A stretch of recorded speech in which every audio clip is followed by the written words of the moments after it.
Хора, аз съм Бойко Щанов. Сега ще чуете велико стихотворение Отечеството любето, как хубаво сте. Сигурно се питате защо нямаше видеа. Хора, бях зает, трябваше да обработвам другите си видеа, така че много съжалявам, че не съм качвал видеа от 2 месеца.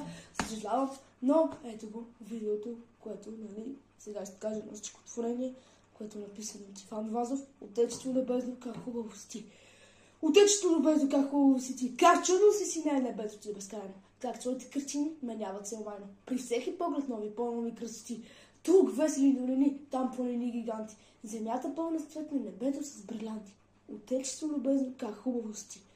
Коя земя от тебе по-пъстра, по-богата? Ти избираш в едно всички блага и дарове. Хляб, свила, рози, нектар, цветя и плодове. На изтокът светлига, на югът аромат.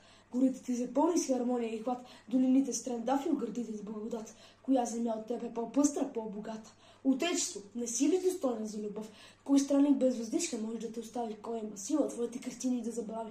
Що нямаш ти? Що липса под сините покров? Случи, че Бог иска дева да премести и своя рай прекрасен приемност да намести. Отечество, не си ли достойно за любов?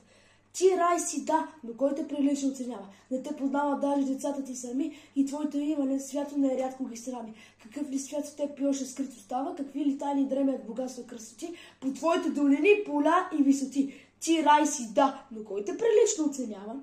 Ах, ние живеехме в тебе като същи чужденци и своя дивен вид не страска не привлича. Ругач от планините по много те обича, похарно те познават крилатите пъпци, но ние не знам, нам нищо не ни трябва, доволно е, че даваш покривката и хляба и ние в тебе, майко, ще умрем чужденци. Благодаря за вниманието. Надявам се клипа да ви е харесал.